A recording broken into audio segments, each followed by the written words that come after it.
At ito na nga mga kapoton, makikita na po natin ang pinakabagong full-size pick-up truck ng Foton Philippines, ang Foton Tunlan V7 diesel hybrid. So, ang makina po nito is 2.0 liters Octane engine with hybrid, then 8-speed automatic transmission. Then yung full specification po niya is mababasa niyo po yan sa ating description. Pakibasa niyo lang po. Then kung ang mapapansin niyo, napaka-astig ng forma, no? Napakaganda. Tapos lahat ito naka LED, no? So papapuksan natin mga kapoton yung kanyang headlight. Then beam light. Wow. Then fog light. Then hazard light. So, wow, napakaganda talaga mga kapoton. Pwede po. Yan, maganda. So, buksan natin yung hazard light lang niya. Oh.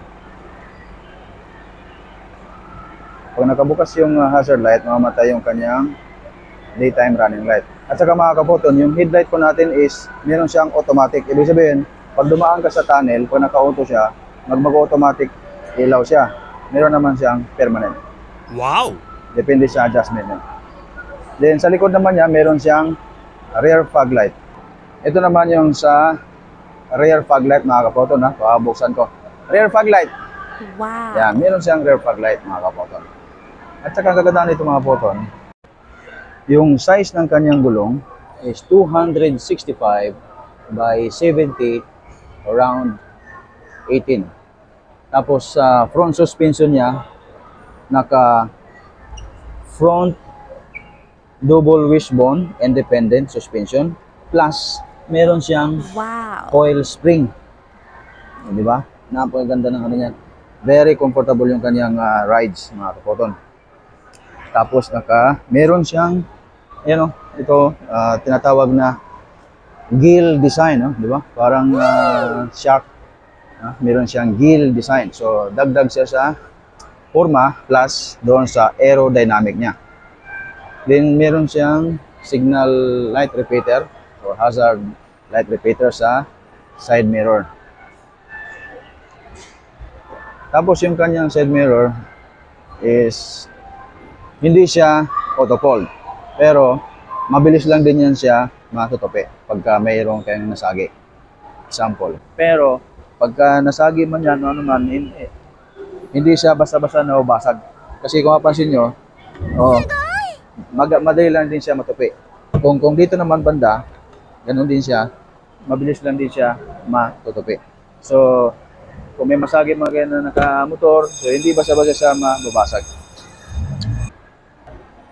Dito naman sa likod niya, naka rear leaf spring non-independent suspension with shock absorber. Wow. Harap at likod niya, naka ventilated disc brake. O, diba? Ang ganda. Tapos yung kanyang mag wheels, parang black rhino yung design. Diba? Ang ganda. At ito pang kagandahan, mga kapoton, dito sa likod, mayroon siyang rear camera plus 4-eye backup sensor. Ayan. Diba? Ito, kahit malaki siya, siyempre, akala natin mabigat, no? Pag binuksan.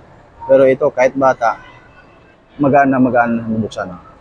Tapos, pwede mo siyang bitawan. Oh. Diba? Kasi meron siyang hydraulic. Yan. Hindi siya mabigat. Oh. Isang daliri ko lang yan. Oh. Diba? Ang ganda.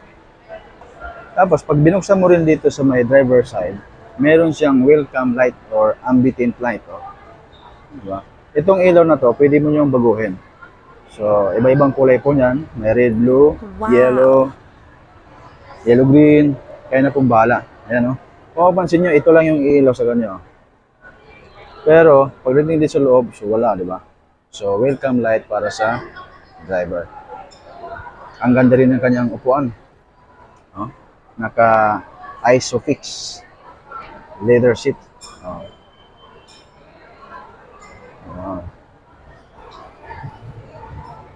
Napaka-elegante talaga tingnan sa loob. Parang kala mo, hindi pick up no? Eleganteng SUV. Ito naman sa kanyang rear passenger. Oh, diba? Maluwag din. Tapos, ito, naka-fold. Ayan. Pati yung sa kabila, naka-fold din.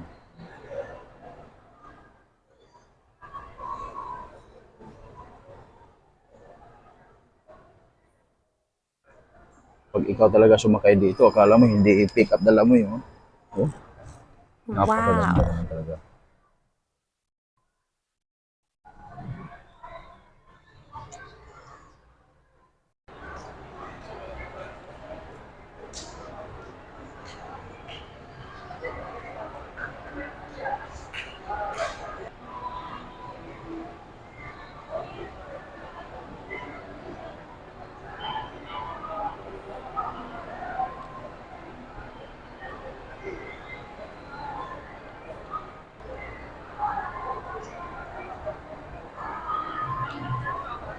So yun lang mga kapoton. God bless.